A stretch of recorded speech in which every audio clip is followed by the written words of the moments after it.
segunda sesión de Súmate de este semestre. Esta vez tenemos el enorme gusto de que Gaby haya aceptado la invitación, después de mucho rogarle, pero ya vi cómo son las mujeres. Después de mucho rogarle, finalmente Gaby aceptó darnos una plática.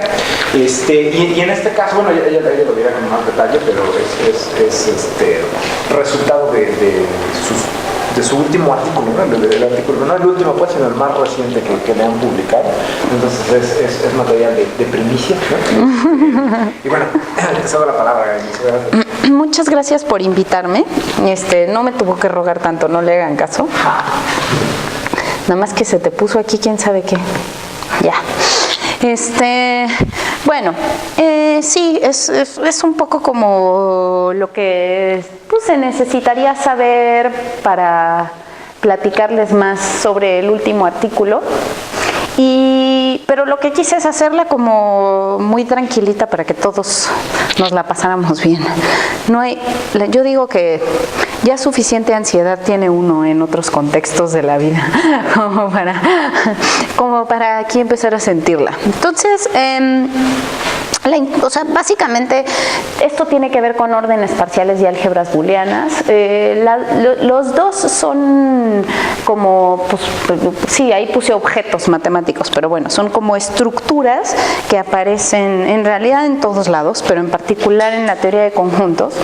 Y en realidad tienen un poco que ver uno con el otro, o sea, los órdenes parciales y las álgebras booleanas están bastante ligadas, así eso es lo que digo ahí. A partir de una álgebra booleana se puede definir lo que se llama una latiz, que es pues, un orden parcial con cosas extras que además lo hacen un orden parcial como más manejable. Una de las cosas que se sabe desde hace algunos añitos, pues ¿qué serán? ¿Como 20? 30, es que los órdenes parciales, a pesar de que son tan sencillitos de definir, que tienen como unas características muy particulares, solo son 3 cositas las que le pide uno o 2 cositas las que les pide uno, son estructuras sencillas en el sentido de que nomás están hablando de algo y una relación binaria, ¿no? Sin embargo, son tan ricos, hay tantos modelos o tantas cosas o tantos objetos matemáticos que son órdenes parciales, que son tan distintos entre sí, a pesar de que tengan en común el ser órdenes parciales, que hace que sean considerados como lo que le llaman en lógica inclasificables, o sea, es decir, una cosa que es demasiado rico, hay demasiados modelos no isomorfos y entonces es chistoso porque es algo como muy sencillo de plantear, de definir, es de las cosas que incluso uno les puede definir a los chavos muy temprano, desde primer ingreso, ¿no? No es un concepto en el que se necesiten mucho conocimiento previo, nada, ¿no? Y sin embargo, justamente yo creo que por esa sencillez, pues hay muchas cosas que lo hacen verdadero y entonces eso hace que se pueda complicar mucho. Entonces, en realidad una latiz les reduce un poco ese gran universo que son los órdenes parciales, pero de todas maneras hay muchas y de todas maneras son muy complicadas, ¿no? Luego, ahorita les voy a hablar de las álgebras booleanas, bueno, al final realmente, de las álgebras booleanas que están definidas a partir de potencia de omega, porque potencia de omega, pues es como el conjunto complejo por antonomasia, diría yo, ¿no? O sea, como de los conjuntos es ya suficientemente complejo, ya es suficientemente rico, tiene demasiadas cosas de las que se puede hablar de él y si se dan cuenta está apenas en 2 al Aleph 0, ¿no? O sea, eso es lo que es bien increíble, ¿no? O sea, es decir, lo que descubrió Cantor, que fue esto de que en realidad pues hay un mundo que sigue y sigue y sigue y sigue y sigue de cardinales, ¿no? Es increíble que de alguna manera, pues más o menos pronto, porque ni siquiera sabemos si es el siguiente después de Aleph 0 o no, pero más o menos pronto parece en esa línea, ¿no? Hay algo que sea tan rico, ¿no? Entonces esa es pues potencia de omega, y además precisamente por esto de que no terminamos de saber si 2 al Aleph 0 es Aleph 1 o no, ¿no? De hecho, en realidad el punto, yo como lo pienso es, no lo sabemos ni lo sabremos, y además qué rico que no lo sabemos ni lo sabremos, porque entonces podemos vivir mundos paralelos, chicos, ¿no? Podemos vivir en el mundo que se nos vaya antojando vivir.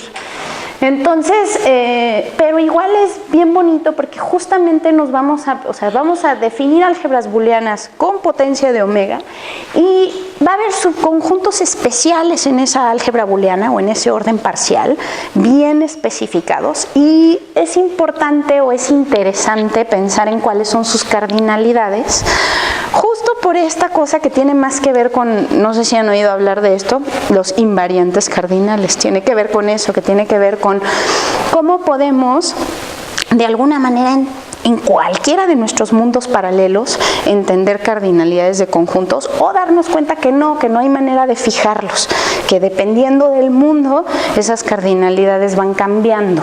¿Sí? ¿Me expliqué? O más o menos. Espero que al ratito pueda yo retomarlo y lo haya yo dicho más o menos. Van a ver algunos de los resultados del final. Entonces, ¿qué es una álgebra booleana? Una álgebra booleana es una estructura bien bonita, ¿no? Entonces, si les gusta un poco la lógica, tienen lo que se llaman 3 símbolos de función, que en este caso, como los algebristas les llamaremos de operación, ¿no?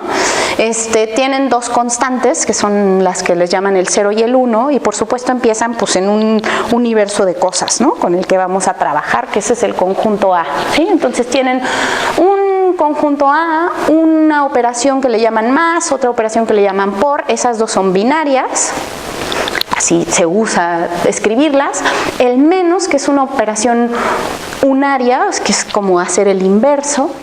¿Y qué es lo que tiene que cumplir? Pues tiene que cumplir, ahí están todas mis características. Entonces, las 2 operaciones binarias tienen que ser tanto asociativas como conmutativas, y además el B4 y el B4' son distributivas de ambos lados, ¿sí? A propósito, esta distributividad de la derecha, la de B4', es extraña, ¿no, chicos? Porque normalmente pues, en los números esa no se da, ¿no? Aquí en las álgebras booleanas sí se tienen que distribuir ambas de un lado al otro. Siempre que les pongo la ley distributiva en superior, me pregunto de qué lado es. Nunca sé si es que la suma distribuye a la multiplicación o la multiplicación distribuye a la suma, o cómo se debería de decir, pero bueno, aquí ya no hay pierde porque las 2 distribuyen a las 2.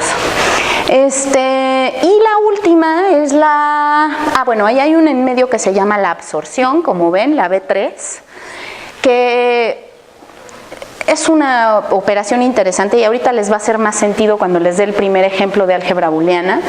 Y la última es esto de la complementación, que pues es que el 1 se comporta, fíjense cómo la suma va a dar al 1 y la multiplicación al 0 con el inverso, ¿sí? ¿Sale? Entonces son como los inversos. Ok, pero lo que es chistoso es que el 1, o sea, normalmente también en la suma de los naturales, digamos, pues la B5 sería en realidad igual al 0, ¿no? No igual al 1. Entonces ahí hay cosas que cambian un poquito. Pero vamos a ver el primer ejemplo, porque pues ese es el chiste. En realidad, como el ejemplo más claro o más que siempre dice uno primero, y ahorita vamos a ver en realidad por qué lo decimos primero, es el de lo que se llama un álgebra de conjuntos. Y entonces, si ustedes se agarran cualquier conjunto X y se agarran la potencia de ese conjunto, y como suma ponen a la unión, como multiplicación ponen a la intersección, como el menos ponen al complemento con respecto a X, ahí lo dice abajo, menos A va a ser X menos A, ¿sí? Y el vacío y el total, ¿no? O sea, X que sea el más grande, eso es una álgebra booleana, y en realidad es más o menos fácil ver que sí, ¿no, chicos? O sea, la intersección y la unión tanto son asociativas como son conmutativas. Por supuesto que una distribuye a la otra y también la otra distribuye a la una, ¿sí? Y la absorción ahí se entiende muy bien, ¿no, chicos? Si ustedes a A le unen A intersección lo que sea, ¿sí? Les va a quedar la A. Y lo mismo acá, ¿no? Si a A la intersectan con A unión lo que sea, también les va a quedar la A. Es como muy claro, ¿no? Aquí sí con la unión y la intersección suena como algo que más natural, ¿no? Que cuando nada más está la suma y el por. Y en la última, bueno, pues efectivamente tienen lo de la complementación, porque pues A unión X menos A, claro que es X, y A intersección X menos A, pues claro que no es nadie, ¿no? ¿Sí? ¿Sale? Entonces ahí está el ejemplo como de la primera álgebra booleana. Aquí les puse un ejemplito rápido. Ahorita van a ver por qué, porque no, tampoco los quiero aburrir, pero al rato voy a retomar este ejemplo cuando vea cómo se define la latiz de la álgebra booleana, ¿no? Pero por lo pronto les quería yo decir que debe ser claro que el complemento de 1,3 es el 2,4, pues claro, era X menos S, ¿no? Y que pues que claro que la unión les da todo X y la intersección les da el vacío, ¿no? Que es un poco como jugar en esto de que como que está el contrario, ¿no? Y el contrario funciona de forma que si yo lo sumo me va a dar hasta arriba y que si yo lo multiplico me va a dar hasta abajo, ¿sí? Sale. Y entonces,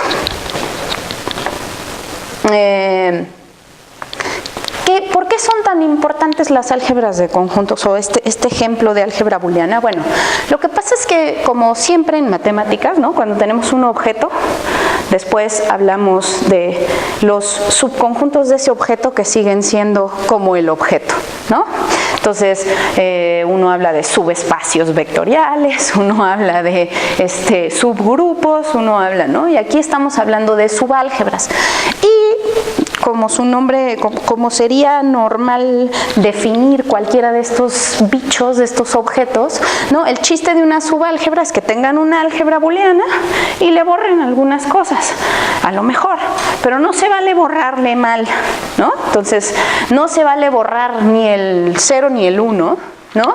Y si tienen algo más, tienen que estarlo cerrando bajo las operaciones, ¿no? Entonces, eso que les queda es una subálgebra. Entonces, por ejemplo, si borro algo, voy a tener a fuerza que borrar a su complemento, ¿no?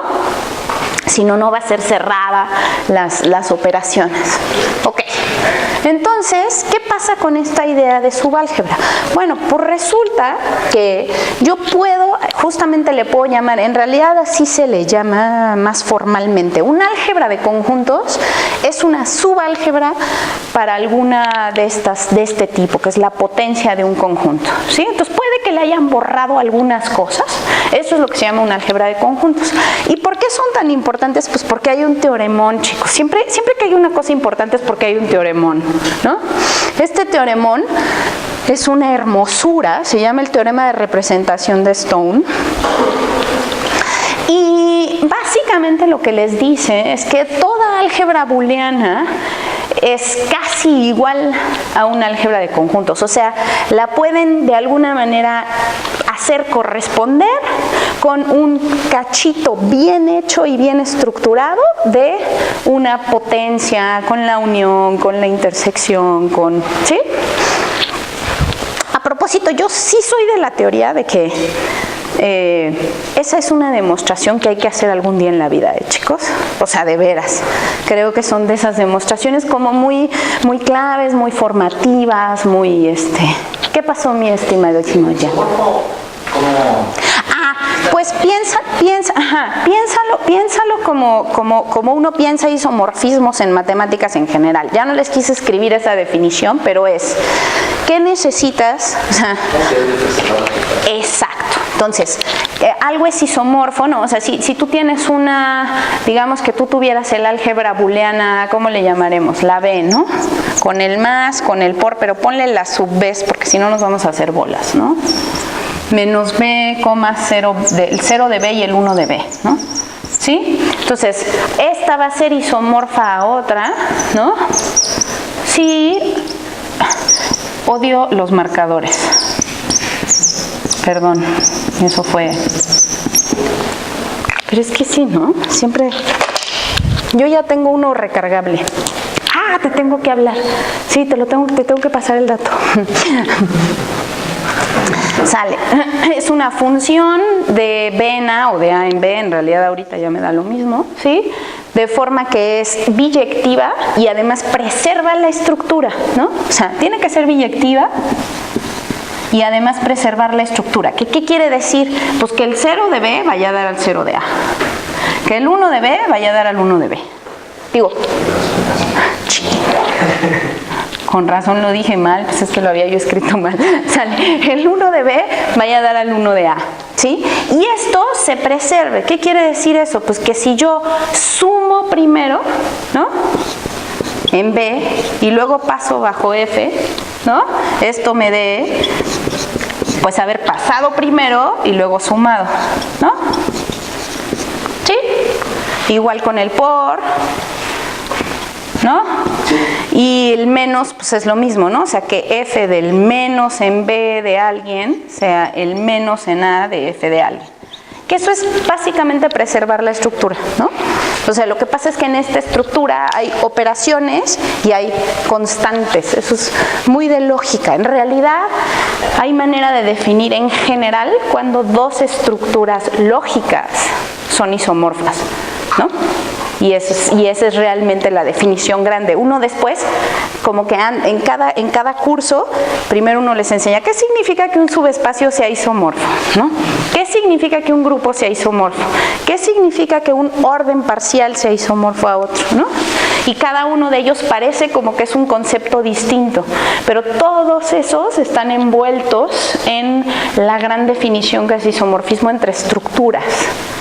¿Sí? ¿Sí? Sale. Entonces, y fundamentalmente, en realidad, más que todo este rollo, ¿qué es lo que realmente queremos decir ahí? Pues que se parece muchísimo. Que en realidad, si acaso, lo único que cambió fueron como los nombres. Ahora, se parece muchísimo cuando la pensamos como álgebra booleana, ¿no? ¿Sí? O sea, cuando en lo que te estás fijando, o sea, en el fondo, ¿qué hacemos en matemáticas, chicos? Nos ponemos como lentes, ¿no? Siempre les han hecho esa analogía, ¿no? No es lo mismo ver a los naturales con los lentes de quiero entender la aritmética de los naturales, a ponerme los lentes y decir, pero es que ahora quiero verlos en el orden, ¿no? Cómo son, cómo se ven en el sentido de cómo están ordenados. Y la otra es ponerme mejor los dos lentes y entonces ver cómo se comporta el orden con la aritmética y así vamos, ¿no? Un poco. Entonces, cuando te pones los lentes del álgebra booleana, ¿sí? Entonces, esa primera cosa que te di que es álgebra booleana, en realidad es igualita que una álgebra de conjuntos, ¿no? El chiste es encontrar cuál, ¿no? Pero por eso les digo que la demostración es bien bonita.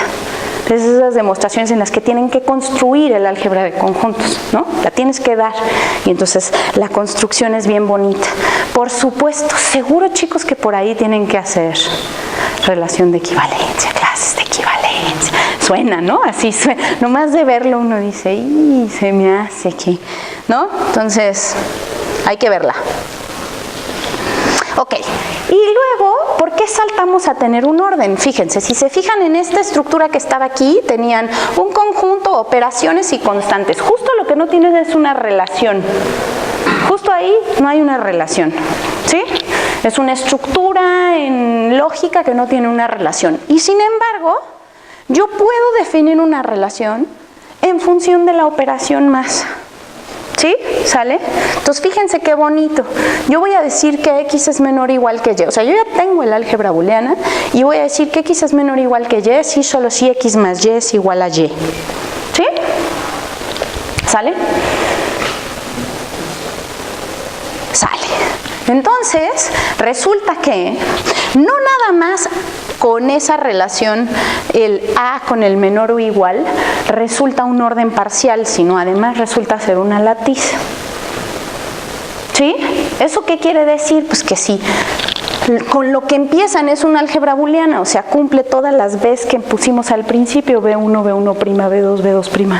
Ustedes pueden hacer aquí una bonita demostración ¿sí? Para ver que ese menor o igual entonces cumpla con ser un orden parcial. ¿Se acuerdan que era un orden parcial? Bueno, se las voy a cambiar tantito. A ver, ahí voy. Ajá, ahí está.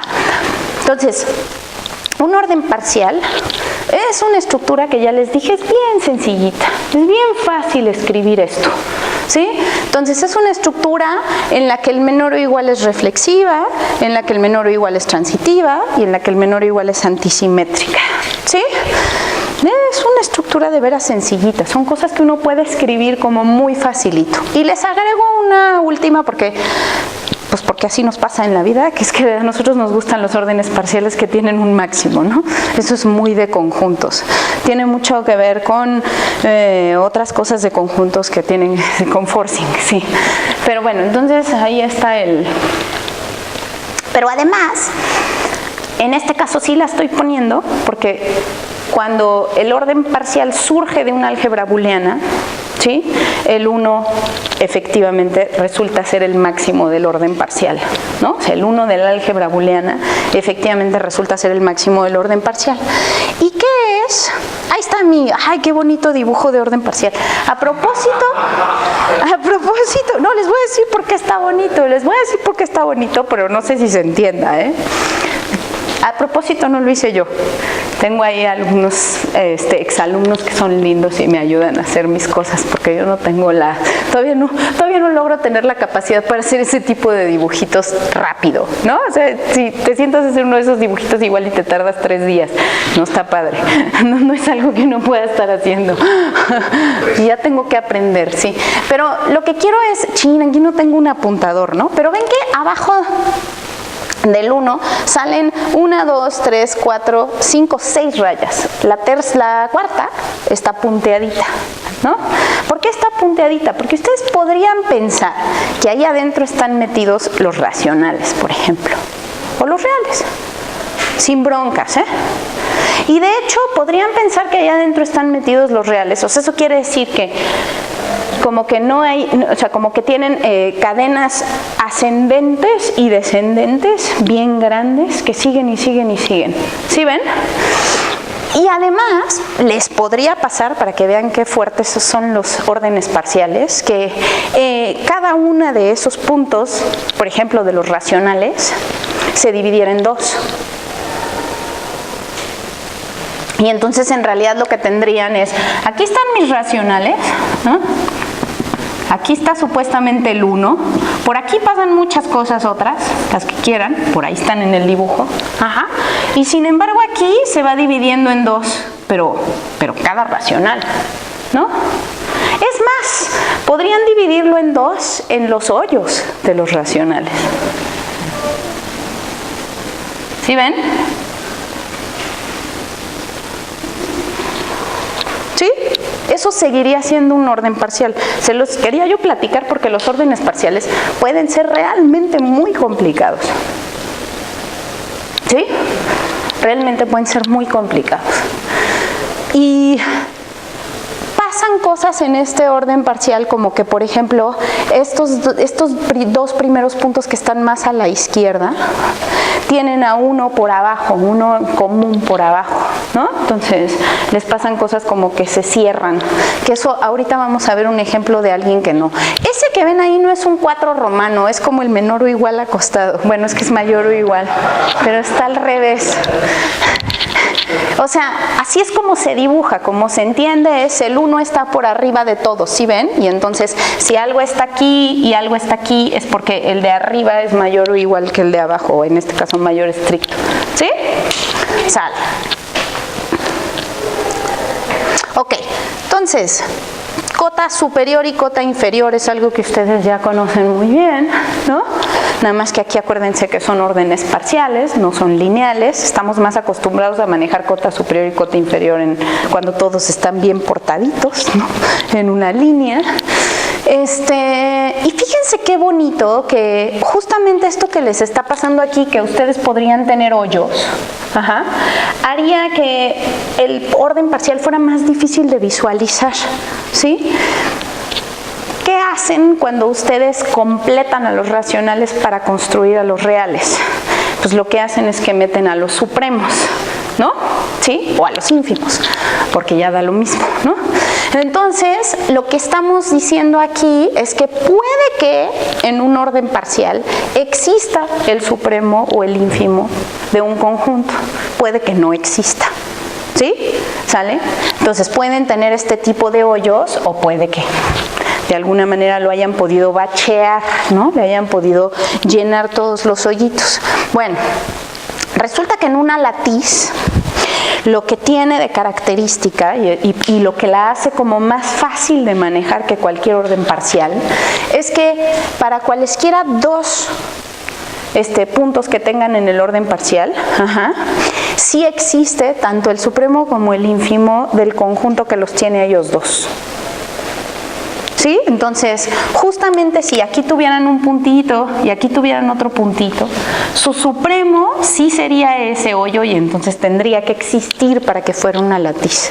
¿Sí? Es un nombre raro. De hecho, no sé de dónde viene. Ahora que me lo estás diciendo, en español a veces les llaman diferente. Retícula. Gracias, ya se me había olvidado eso. Sí, Se ve como alambre de malla. O sea, estos dos sí. Tienen a como supremo. Ándale, como así. Así. ¿Sí ves, Jan? Es como una retícula, por eso se llama así. Sí, porque como que cada uno de estos dos, ¿no? Necesita tener a su ínfimo y a su supremo. ¿Sí? Entonces es como si tuvieras rombitos. ¿Sí? ¿Sí? Ok, entonces... Entonces recordemos, ¿qué habíamos dicho? Habíamos dicho que si definíamos en una álgebra booleana el x menor o igual que y como x más y igual a y, ¿sí? Resultaba que era una latiz y de hecho fíjense qué bonito lo que pasa. No nada más puedo decir que el supremo de xy y el ínfimo de xy existen, pues eso era parte de la definición de ser latiz, sino que además puedo decir que el supremo es x más y y que el ínfimo es x por y. ¿Sí? ¿Sale? Entonces eso lo hace bien bonito porque hasta puedo decir exacto quiénes son. Y recuerden qué pasaba cuando estábamos en el álgebra de conjuntos. Resulta que cuando estamos en el álgebra de conjuntos, pues el más es unión, ¿no? Entonces pongan en lugar de lo de la derecha, x más y igual a y, pues pónganle x unión y igual a y. Y están de acuerdo que es un teorema de la teoría de conjuntos, es como su ejercicio 1 de teoría de conjuntos 1, ¿no? Ver que eso es equivalente a que x está contenido en y. Entonces, en realidad, el menor o igual de un álgebra de conjuntos es la contención. Eso es bien bonito, ¿no? ¿Y quiénes son el ínfimo y el supremo de cada uno? Pues su unión y su intersección. O sea, los pares nada más son la unión y la intersección. ¿Sí ven? Qué bonito. Sale. Entonces me fusilé un dibujo de la red, entonces está medio feo, perdón, ese sí no lo hizo mi alumno, no me lo voy a echar, pero ahí hay un muy bonito, fíjense cómo entonces el álgebra booleana justamente en general se ve como un rombo. O sea, no nada más es la malla ciclónica adentro, sino en general es como un rombo. Hasta arriba está el 1, hasta abajo está el 0. Si pensaran que eso fuera el conjunto que tiene al 1, 2, 3 y 4, ¿sí? El de abajo, el 0, sería el vacío, ¿no? Y piensen en contenciones, ¿sí? Y cada línea que va, por ejemplo, de como hacia arriba, lo que hace es decir que el de abajo está contenido en el de arriba. ¿Sí? ¿Sale? Y ahí también tienen, si se fijan, que eso más bien es por el dibujo que me fusilé, unas P's y unas Q's, y unos O's y unos No's, y unos implicas pero con 3 rayitas que nos hacen bolas, y es porque en realidad también hay manera de verlo como lo que se llaman las de Lindenbaum, las álgebras de Lindenbaum que tienen que ver con lógica, y lo que uno hace es también una relación de equivalencia, ya no hay de otra, ¿no? Entonces uno se agarra todos los formulitas en lógica proposicional. No sé si todo el mundo medio sepa lógica proposicional, entonces te agarras todas las fórmulas que sean lógicamente equivalentes con el P o Q y están en realidad puestas en aquel punto que es el P o Q, ¿sí?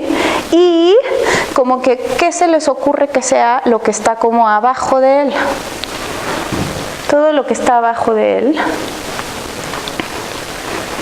como que se les ocurre que sea lógicamente, o todo lo que está arriba de él. Sí, pero bueno, eso se las dejo para que la piensen, porque no les voy a hablar de álgebras de Lindenbaum. Pero ya vieron, el punto era que vieran que es como un diamante, y si ven cómo está como la retícula, en realidad es una retícula como en varias, así, gordita, ¿sí? ¿Sale? Ok. Sale. ¿Qué es una cadena en un orden parcial? Una cadena en un orden parcial es un subconjunto del orden parcial que sea lineal. ¿Sí? Está bien, es lógico que le llamemos cadena porque, ¿no? Pues así son las cadenas. ¿Sí? Entonces, para que más o menos ¿se acuerdan de mi ejemplo de mi orden parcial? Entonces ahí tengo unos puntitos rojos, de hecho empiezan allá arriba entre los punteaditos. Entonces, los puntos rojos es un subconjunto que sí está en cadena, ¿lo ven? Todos los que son puntos rojos están o relacionados para arriba o relacionados para abajo. Y ¿qué pasa con mi punto amarillo? Pues que si ustedes agregaran al punto rojo el amarillo, ya no sería cadena. ¿Sí se ve? El chiste es que estuviera bonito mi dibujo para que me entendieran lo que era una cadena. Ok, pero hay cosas más complicadas. Las cadenas son demasiado sencillitas, chicos, entonces vamos a pensar en anticadenas. Ahora, la bronca con la palabra anticadena es que se usa de dos maneras distintas, más bien, se usa el mismo nombre para dos cosas muy distintas. ¿Nunca has visto que se usa también para incomparables? Se usa muchísimo. Sí, porque además, si en la cadena todos son comparables, lo natural sería que en la anticadena todos fueran incomparables, ¿no? Así se usa en teoría de órdenes. Entonces, y de hecho, creo que en los artículos que he visto casi siempre tratan de hacer la anotación de exactamente qué quieren decir con anticadena. Una cosa es incomparabilidad y otra cosa es incompatibilidad. La incompatibilidad es algo que se usa mucho en el forcing, chicos. Entonces, fíjense. ¿Cuál es la diferencia? Dos elementos son incomparables si ninguno está relacionado con el otro. ¿Sí? ¿Sale? De ningún lado. Y en cambio son incompatibles si no hay alguien por abajo de los dos. En realidad, iba yo a decir que cuál es el más fuerte, pero siempre me hago bolas cuando decimos que algo es más fuerte. ¿Qué quiere decir ser más fuerte? No sé, pero aquí está mi ejemplo para que lo vean. Entonces, en este ejemplo, bueno, de hecho, si dos cosas son incompatibles, seguro que son incomparables. ¿Me lo creen? Porque si dos cosas son incompatibles, ¿no? Entonces quiere decir que no tienen a nadie por abajo, pero abajo o igual, entonces ellos mismos tampoco, entonces como que no pueden hacer como ¿no? No pueden doblarlo así. Entonces, y obviamente no siempre la incomparabilidad implica la incompatibilidad, y ahí están, ¿no? O sea, los puntos rojos son incomparables, ninguno está por encima del otro. Y sin embargo, no son incompatibles porque sí tienen al punto verde abajo de los dos, ¿sí? Obviamente si son incompatibles, son incomparables. Los dos verdes son incompatibles y también son incomparables. ¿Sí? ¿Sale? Ok. Entonces, digamos que hay más subconjuntos de cosas incomparables que de cosas incompatibles. Entonces ya no sé qué es más fuerte, pero bueno, eso, lo que suene. Sale. Entonces, una anticadena, este sí es un término, les digo, como muy de forcing. Entonces, una anticadena es un subconjunto en cuyos, o sea, que por pares son incompatibles. Si ustedes se agarran dos elementos de la anticadena, ¿sí? No tienen a nadie común por abajo. ¿Sí? Eso es ser anticadena. Y en cambio, ser familia incomparable, que también a veces se dice que es anticadena, entonces por eso hay que tener cuidado, ¿sí? Depende de dónde, en qué contexto anden, pero aquí le voy a llamar familia incomparable, es pues como el reverso de ser cadena, ¿sí? O sea, lo contrario de ser cadena. Pero además le quité el 1 porque si no se vuelve nada más la que tiene el 1, ¿no? Porque el 1 está por encima de todos. Entonces, si ustedes meten en la familia incomparable al 1, ya no pueden meter a nadie más, ¿no? Entonces se vuelve como un ejemplo demasiado trivial. Entonces, generalmente lo quitamos, ¿sí? Ok, entonces ahí está una anticadena, porque efectivamente por pares, si se fijan, no tiene a nadie en común por abajo, ¿sí? Y en cambio, esa sí es familia incomparable, pero no es anticadena, ¿no? Por ejemplo, otra vez, los dos de hasta allá tienen a alguien en común, y de hecho, ¿ves? No tengo apuntador. 1, 2, 3, el cuarto con el quinto también tienen a alguien en común por abajo, ¿no? ¿Sí? ¿Sí? Sale. Ahí ya. No te preocupes. Ok, y ahora les voy a hablar de otras cosas que podemos meter adentro de órdenes parciales. Entonces, se llaman árboles. Y esos árboles, justamente, la idea es que no puedan cerrar por abajo. Entonces, justo lo que no tienen son rombos. Lo que tienen que hacer es como pensarlos. Además, estos son como raíces. No sé por qué nos pasa esto en la vida, ¿verdad? Pero entonces quiere decir, normalmente uno pensaría un árbol que crece para así, ¿no? Que crece para arriba. Estos por alguna razón crecen para abajo, pero bueno, piénsenlos como raíces. Entonces, ya no sería árbol, ¿no? Porque estoy como haciendo un rombo aquí. Entonces, en cambio, si lo separo y le pongo 2 puntitos, ya estuvo, ya fue árbol. ¿Sí? ¿Sale? Pero además tiene una característica bien bonita, los árboles, que es que vamos a poderles poner como niveles. O sea, es decir, son bien ordenados para allá. Entonces voy a poder ponerlos, bueno, si llegan hasta los naturales, voy a poder ponerlos como que cada nivel lo voy a poder asociar a un natural. Si tengo más, pues a un ordinal. Si necesito más, pues por ahí andan los ordinales, ¿no? Entonces, a ver, vamos a ver más o menos qué dice aquí esto. Entonces, un árbol es un orden parcial tal que todos los que estén por arriba de alguien fijo está bien ordenado, pero por el mayor o igual. Es que crecen para abajo, entonces es un lío escribirlo. Creo que lo escribí bien. Luego la dislexia nos puede traicionar. Si ustedes piensan en los que están por arriba y los piensan como sus predecesores, que eso también está mal, porque son los que están por arriba, pero bueno, entonces como lo piensan es, ¿no? O sea, si yo tuviera un árbol aquí dibujadito, ¿sí? Pues ¿quiénes son los predecesores de, yo qué sé, de este? Pues este. Si se fijan, los predecesores así, creciendo para arriba, ¿sí? Justamente forman una cadena, pero no nada más forman una cadena, sino además hacen esto de estar bien ordenados. Entonces, T es un árbol, sí, dado el T, ¿no? Entonces, párense en cualquier lado del árbol, ¿sí? Se agarran el conjunto de todos los que están por arriba de ese bicho, ¿sí? Eso tiene que cumplir con ser un buen orden. ¿Qué quiere decir eso? Pues que cualquier subconjunto no vacío tiene un máximo, porque además lo estoy volteando, ¿sí? ¿Sale? Ok. Qué bonito, ahí está un árbol. Este árbol es bien bonito. Entonces, es como es un árbol que se va abriendo nada más como una vez, otra vez, luego llega hasta omega y luego vuelve a dar el salto. ¿Sí ven? Entonces se vuelve a abrir, se vuelve a abrir, se vuelve a abrir. Y el punto es que voy a poder decir los niveles. De hecho, en ese dibujo no se nota bien el primer nivel porque tanto el que está abajo hacia la izquierda del 1 como el que le sale la línea punteada están en el mismo nivel que es el nivel 1. ¿Sí? ¿Sale? Acá se ve más bien cuando la línea punteada del 3, sí se ve clarito que ahí están en ese nivel esos dos. ¿Sí los ven? ¿Sí? ¿Sale? Como que los pueden pensar así, porque es cuántos tienen para arriba, ¿no? Entonces, el que está a la izquierda acá, ¿cuántos bichos tiene para arriba? Pues el que está en el 2, el que está en el 1 y el que está en el 0.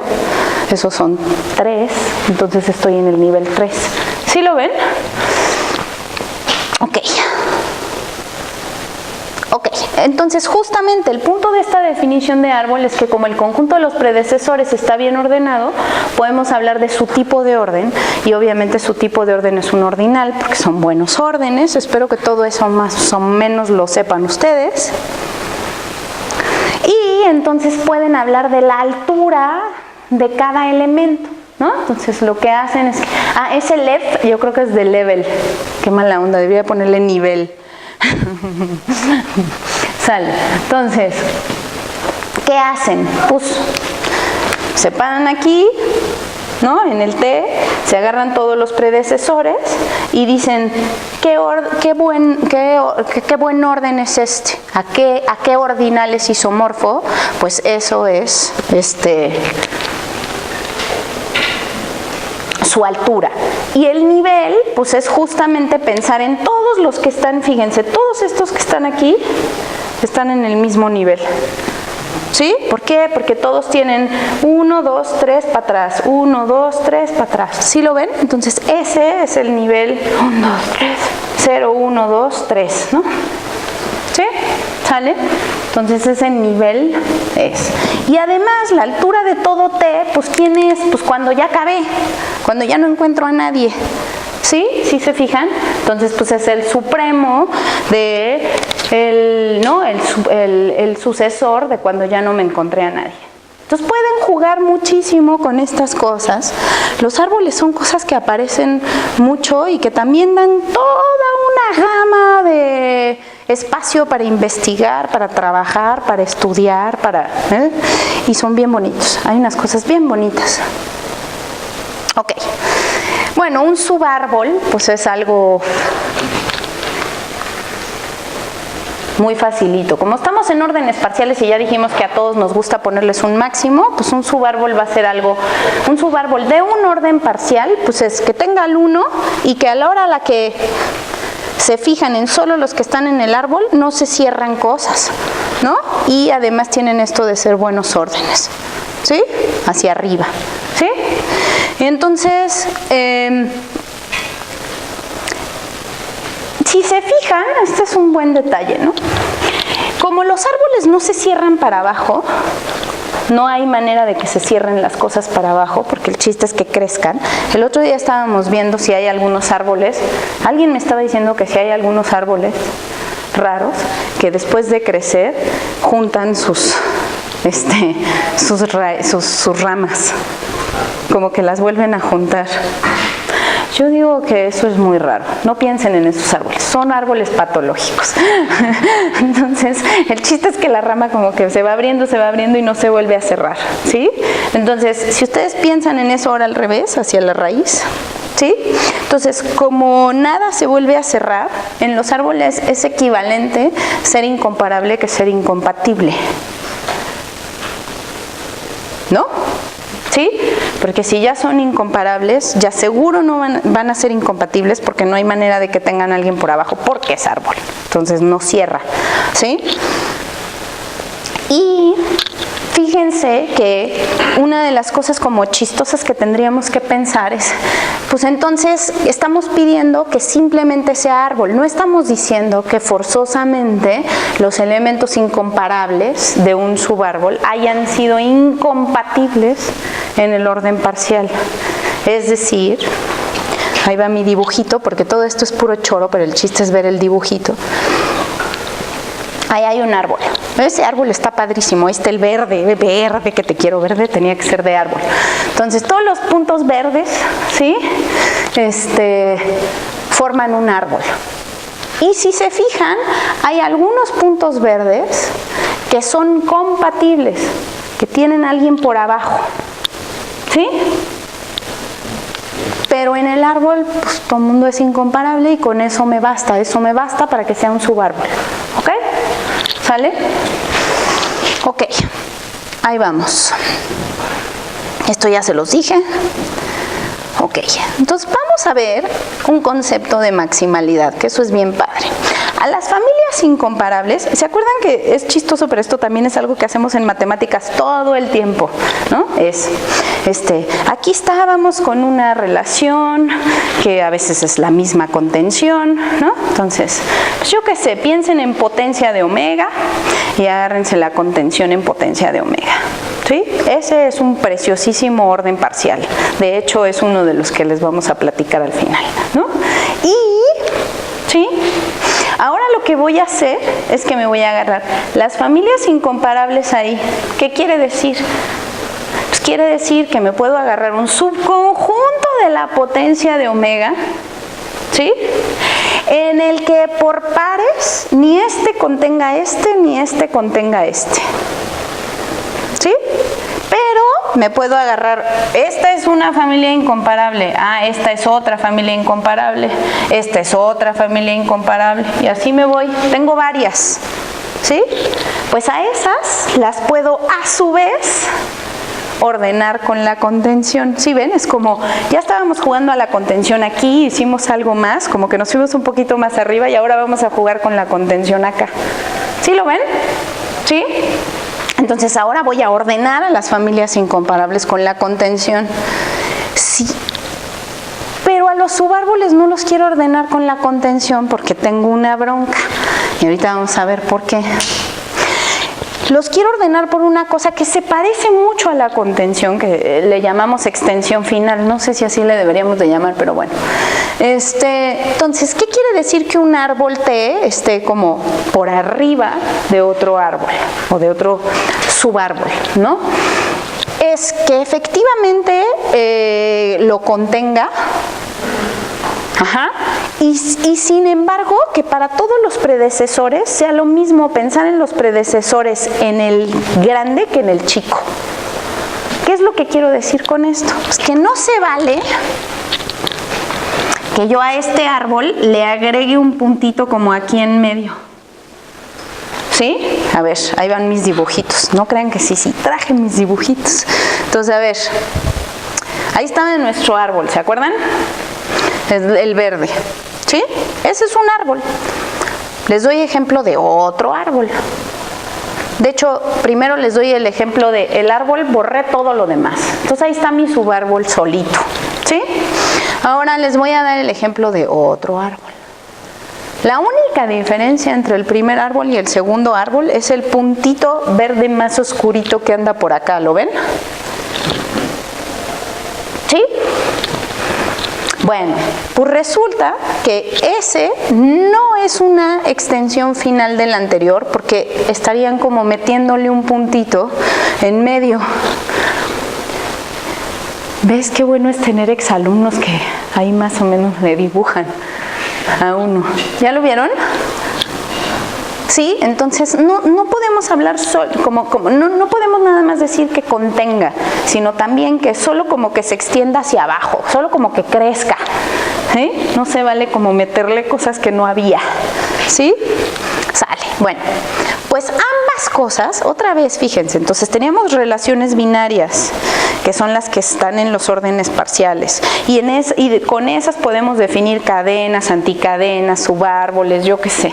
Ahora, supónganse que se agarran a cierta cantidad de familias incomparables y las ordenan por contención. O supónganse que se agarren a cierta cantidad de subárboles y las ordenan por extensión final.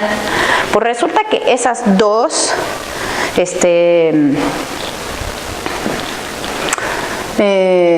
¿cómo se dice? Pues relaciones que están ahora en este nivel cumplen el lema de Zorn. ¿Sí? ¿Eso qué quiere decir? O sea, ustedes pueden demostrar que todas esas cumplen el lema de Zorn. ¿Eso qué quiere decir? Pues que pueden hablar de familias incomparables maximales y de árboles maximales en un orden parcial. ¿Sí? ¿Sí? Entonces lo que voy a decir es, dado una familia de familias incomparables, ahí están, ¿sí? A esa, ¿sí? Yo puedo decir ahí, si ahí hay alguien que ya no tiene a nadie por encima en el sentido de la contención, en los árboles lo mismo, ¿no? Yo tengo una familia de subárboles y yo puedo decir que en esa familia hay alguien que ya no tiene una extensión final por arriba, que ya no lo puedo extender si solo lo extiendo creciendo, ¿sí? Bueno, aquí hay una muy bonita proposición de cómo podemos saber si un subárbol es maximal, pero además como que nos la pusieron al revés. ¿Nunca se han fijado que si uno voltea las cosas con contrapuesta queda re bien? Miren. Ahí va mi prueba. O sea, ¿qué está diciendo ahí? Dice, para todo P en P, o sea, ¿alguien es maximal? Sí, solo si se agarran un P en el orden parcial. Ese P puede estar en el árbol o puede no estar, porque el árbol es un subconjunto del orden parcial, ¿sí? Entonces, dice que tiene que pasar alguna de las siguientes. O que hay un Q en el árbol que está por abajo de ese P, o que existen elementos incomparables como por arriba, y entonces van a hacer que como que se cierre y ya no sea árbol, ¿no? Ahora, fíjense que en mi prueba va a salir más bonita. Si lo hacen por contrapuesta, uno dice, a ver, ¿qué quiere decir? Vamos a ver que el subárbol en realidad no es maximal, sí, solo si existe el P en P, tal que o no hay nadie por abajo de ese P, o no existen elementos incomparables Q0 y Q1 de T, tales que los dos estén por arriba de P. Y si se fijan, el punto es que ese que existe, si ustedes se lo unieran a la T, ¿sí? Ya sería una extensión final del T, y entonces ese T no es maximal, ¿sí? ¿Sí? Y tiene que ver con que, ¿por qué le pudieron juntar a alguien? Pues porque le pudieron juntar a alguien solo por abajo, o ya cualquier cosa que estuviera como por abajo les hubiera hecho que se cerrara y que ya no creciera como debe de crecer el árbol, ¿sí? Sale. Bueno, entonces ahora sí ya vámonos al final de la plática, que ya es cuando uno empieza a decir cosas más rudas. Entonces, ya les dije que la onda es el álgebra booleana de potencia de omega, ¿no? De hecho, normalmente se juega con una subálgebra, pues no es realmente una subálgebra, lo que uno hace es que simplemente borra el vacío.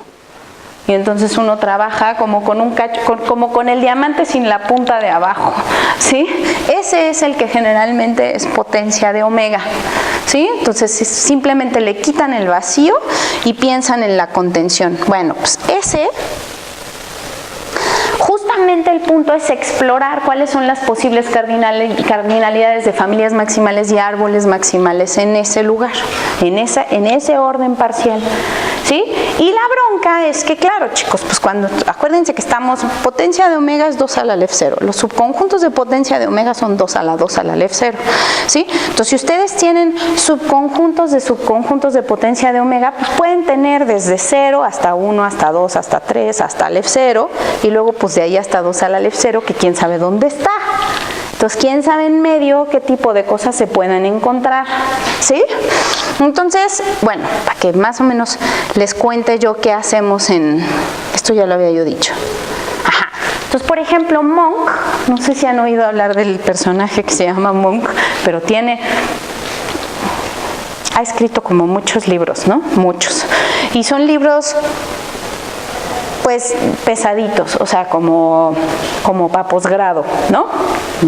Como que se ha especializado en hacer ese tipo de libros. Y de hecho en algunos en realidad él solo es como el editor, ¿no? Pero todo el mundo Monk, ¿no?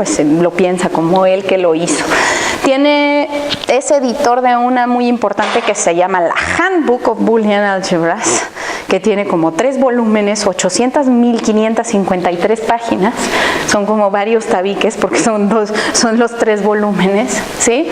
Pero además tiene otro libro que se llama las invariantes, Cardinal Invariants in Boolean Algebras, que son preguntas. O sea, lo que él dice es, a mí se me ocurren un chorro de preguntas que tienen que ver justamente con esto de cardinalidades de álgebras booleanas. Y entonces él preguntó si será que las únicas cardinalidades posibles de árboles maximales en potencia de omega son Aleph 0 y 2 al Aleph 0. Claro, chicos, si estamos pensando en que la hipótesis del continuo sea cierta, ¿sí? Esa pregunta no tiene mucho sentido, ¿verdad, chicos? ¿No? O sea, como que hay una cosa ahí de decir, pues sí, pues es que si es infinito, como que pues no le va a quedar mucho de otra, ¿no? ¿Sí? O sea, como que se ve que los árboles, o sea, que las posibles como árboles maximales, como me voy a tener que ir, no van a ser finitos, y entonces pues como que solo les queda ser infinitos, y entonces como que no habría de otra. Pero justamente, si ustedes piensan que están en el mundo en el que la hipótesis del continuo no es cierta, o en uno de los mundos en los que la hipótesis del continuo no es cierta, sí es cierto que hay árboles maximales de potencia de omega de tamaño Aleph 1. Entonces eso es bonito verlo, es bonito como construirlo, porque si se fijan es realmente Aleph 1, ¿sí? No es el que yo creo que a lo mejor es el siguiente después de, no, o sea, aquí sí realmente es Aleph 1. La construcción se hace de forma que queda claro que hay un árbol maximal que tiene tamaño exactamente Aleph 1, ¿sí? Sale. Luego hay otra álgebra booleana súper famosísima, la han oído hablar, se llama P omega mod fin, ese es su nombre. P omega mod fin, claro, como todo bonita cosa que tiene esta rayita, se llama un cociente, chicos, y sí, como todos, es el alucine de los de primer ingreso, se llama saber hacer un cociente con una relación de equivalencia, ¿no? Entonces, clarito, ahí tenía que haber una relación de equivalencia. Esta relación de equivalencia a mí se me hace bien bonita, pero bien bonita. Fíjense, decimos que, de hecho, si ven es un igual con una estrellita, ¿sí? Y es lo que se llama la casi igualdad, ¿sí? Y lo que dice es que A y B sean casi iguales, sí, solo sí son casi iguales. O sea, es decir, ¿no? La diferencia entre ellos como conjuntos es finita. Pero es la diferencia simétrica, ¿no? Porque es así como quienes están en A y no están en B, y quienes están en B y no están en A, ¿sí? Ambos tienen que ser finitos para que esa unión sea finita, ¿no, chicos? ¿Sí? Si se fijan, obviamente si dos conjuntos son iguales, son casi iguales. ¿Sí? Y sin embargo, ¿no? Debe de haber varios que son casi iguales que no son iguales, ¿no? ¿Sí? Y de hecho lo que también es bien bonito es que como ya están en potencia de omega, pues sí parecería que los finitos pues son casi como el cero. ¿Sí lo ven? ¿No? Ya son como, es demasiado trivial esto de la finitud para potencia de omega, ¿no? Entonces es una álgebra booleana bien bonita. Y se le agrega lo que se llama la casi contención. De hecho, en realidad ahorita no les estoy hablando de la álgebra booleana, sino les estoy hablando de la latiz, ¿sí ven? Entonces es la casi contención que pues viene un poco de la casi igualdad, ¿no? ¿Qué quiere decir que A casi contenga B? Quiere decir que lo que no contiene de B es bien chiquito. Desde el punto de vista de potencia de omega es finito. Esa es una álgebra booleana que les da para chambear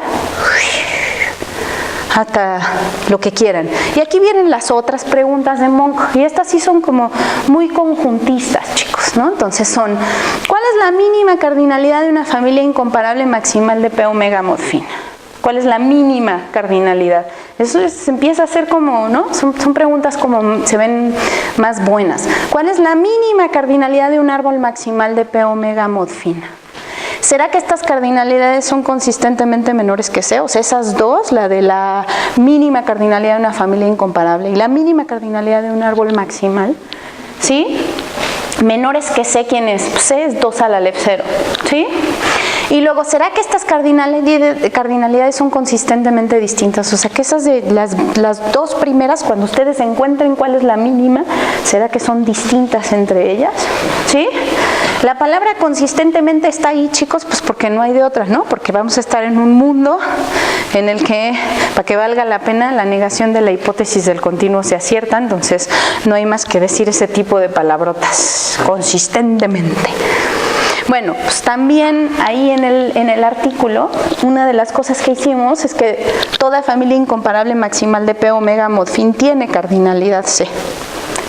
Entonces respondimos de alguna manera la pregunta de Monk y que es consistente con la negación de la hipótesis del continuo que haya árboles maximales de tamaño Aleph1. Entonces de alguna manera ya contestamos las preguntas, chicos. ¿Sí? A propósito, que esas demostraciones usan uno de los tantísimos principios del diamante. Se pone bueno, porque ya es como, ¿no? Es una cosa como combinatoria más o menos compleja, para que la construcción salga, o sea, para que aparezca realmente la familia incomparable y los árboles maximales, ¿sale? Entonces, ahí estamos. Ok. Y ya nada más les cuento de dónde salió. Ya vieron el Handbook of Boolean Algebra, la que realmente lo escribió fue Sabine Koppelberg. Aunque creo que ella sí escribió todo ese, pero ese es el volumen 1. El volumen 2 y el volumen 3, hay muchísima gente, lo que hacen es que te dicen, oye, ¿a ti no te gustaría escribir el capítulo que tiene que ver con no sé qué? Entonces tú vas y lo escribes, y entonces Monk al final nada más lo reúne, ¿no? Entonces ahí nada más les puse el volumen 1, pero hay volumen 2, volumen 3, creo que son solo 3. Y luego está el de los Cardinal Invariants on Boolean Algebras, que además ya hay yo creo que ya hay hasta una cuarta edición, pero luego es difícil de encontrarla porque no sabe uno si ya de veras tiene todas las correcciones que quería. Entonces creo que la oficial es la segunda, y los últimos dos pues son los artículos en los que hemos estado como trabajando con este tipo de cositas, entonces se los ponía ahí. El último lo acabamos de enviar creo que antier, o sea que pero ya ahí estábamos más bien viendo qué onda con las propiedades topológicas, entonces ahí cambia un poco las ideas y las preguntas. Tienen también que ver con preguntas de Monk. Los Cardinal Invariants son Boolean Algebras, son renglones y renglones y renglones de preguntas. Es un libro en el que pues, platica muchas cosas y dice por qué se le ocurrieron esas preguntas. A mí me parece que el primero, o sea, el Handbook of Boolean Algebras, el volumen 1 es muy bonito. Me parece que lo hacen bien, que está bien hecho. Que siempre este experimento como de tratar de hacer algo, un libro de texto para, ¿no? Como para posgrado y así, puede salir medio complicado, pero yo digo que es un buen libro. A mí me gusta. De hecho, está bueno como para dar un buen curso, ¿no? La verdad es que sí, trae una lista de ejercicios buenísima. Entonces, pues ya dirán. Listo. ¿Algún comentario, pregunta, angustia? Perdón, disculpe. Bueno, pues una cosa para vos.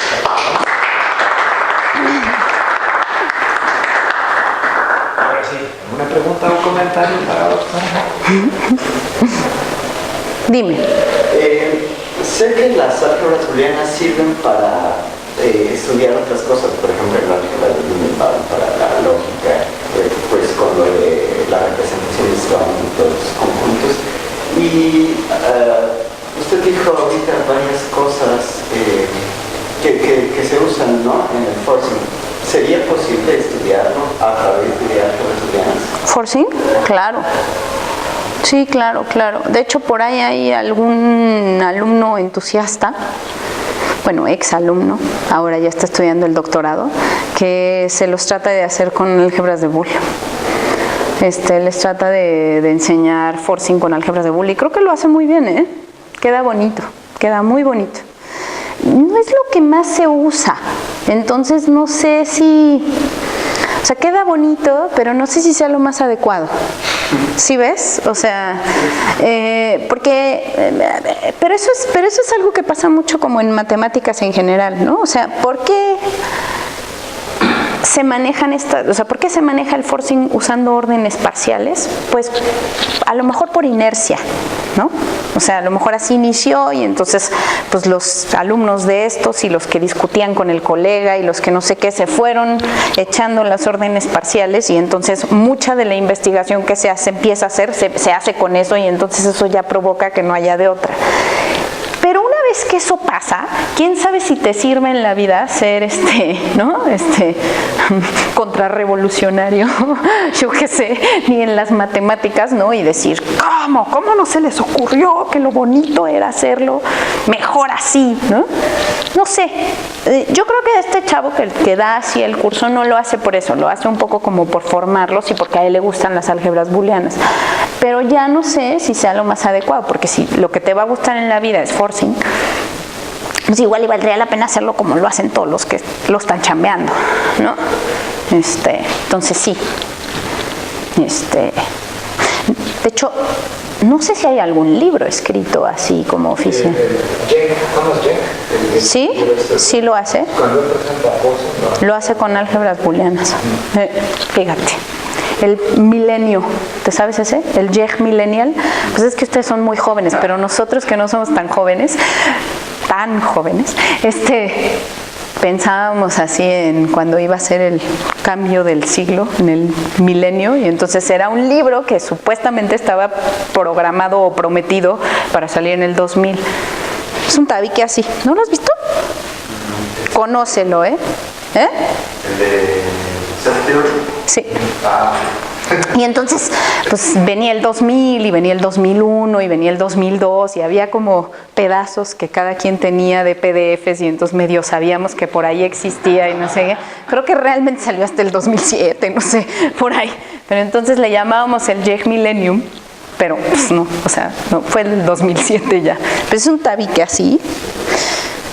Yo creo que, o bueno, por lo menos 2004, 2005. Sí me acuerdo que estuvimos como varios años esperando que llegara y no llegaba. Y te digo que había como pedazos y había rumores de ya salió y entonces todos íbamos y buscábamos ahí a ver si ya lo podíamos comprar y no, todavía no había salido bien. Entonces así.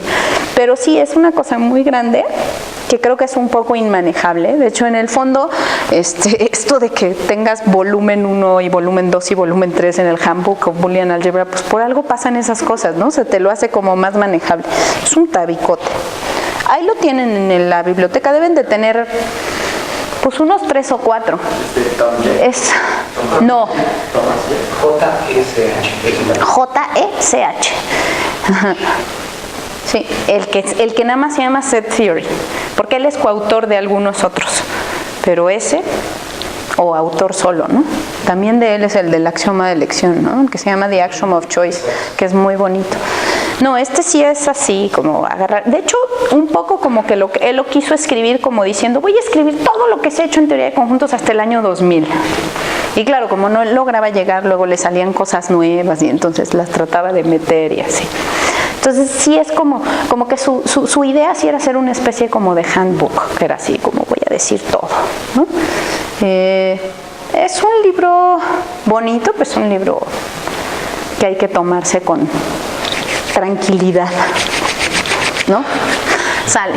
¿Algún otro comentario, pregunta? Oye, y en eso de hacer, forcing con álgebras las retículas no pierdes como capacidad, porque pues no todos los forcings de ahora. A lo mejor en los forcings de ahora.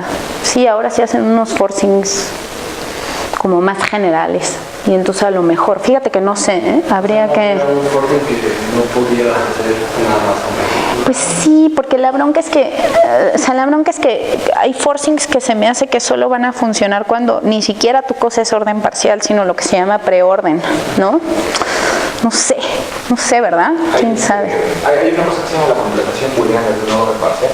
Sí. Lo produce como un orden parcial y hay un álgebra booleana que se lo traga como orden. Ajá. Además, este es un subconjunto denso del álgebra booleana.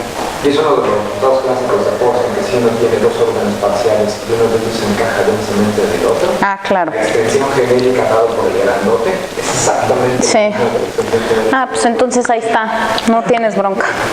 Qué bueno que nuestro Caballero es especializado en este tema. Aunque si estuviéramos hablando de investigación de operaciones, a lo mejor no hubiera podido hacer una anotación al respecto. Exacto. Exacto. Entonces no hubiera salido. Sí, muy bien. ¿Alguna otra pregunta o comentario? Yo tengo una cosa. Las familias incompatibles, por ejemplo, en potencia de Megamod, las propiedades topológicas de ellas se observan en los espacios estos de Nocca y cosas de ese estilo. Las propiedades topológicas de las familias incomparables, ¿en dónde las observaron? Pues empezamos a ver como cosas del estilo de si podían ser, si podíamos encontrar unas que fueran como sencillitas, entonces que fueran o G delta o F sigma, si tenían, yo qué sé, la propiedad de ver, si eran Borel, si eran ese tipo de cosas. O sea, la idea era como ver ahora cómo son, no desde los lentes de la cardinalidad, sino desde los lentes de su estructura ¿no? descriptiva, digamos, ¿no? Sí, ese tipo de cosas. Eso es de lo que hablamos en el último artículo, que a propósito quedaron un chorro de preguntas abiertas, ¿eh?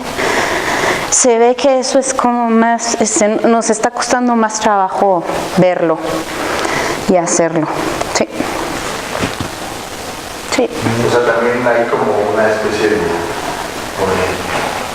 habrá alguna que estudie esas propiedades. Sí, claro. Sí, claro. Sí, claro. Sí. Es como un poco como lo que se llama como topología de conjuntos, ¿no? O sea, como entender esto de dónde se juntan la teoría de conjuntos y la topología. Está ahí como en la intersección. Sí. Sí. Muy bien. ¿Alguna otra pregunta, comentario? ¿No? Pues, un poco obvia, pero ¿qué es forcing?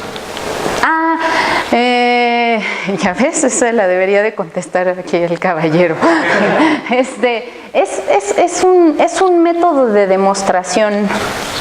En realidad, yo creo que ese sería como el resumen. Forcing es un método de demostración en la teoría de conjuntos, pero es un método de demostración que empezó, o sea, lo creó un cuate que se llamaba Cohen en el 63 para algo muy específico, que era para ver si de veras la hipótesis del continuo no era ni demostrable ni refutable, ¿no?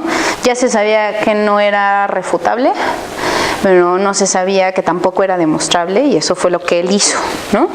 Y su técnica fue como muy revolucionaria, porque como que después la han podido reusar, claro, ¿no? Generalizándola, haciendo una cosa que se llama iterándola, etcétera, para contestar muchísimas preguntas de la teoría de conjuntos, de si hay mundos en los que ciertas cosas sean verdaderas y al mismo tiempo otras sean verdaderas o falsas. Entonces, básicamente lo que hace es que construye modelos de Zermelo-Fraenkel con otras cosas.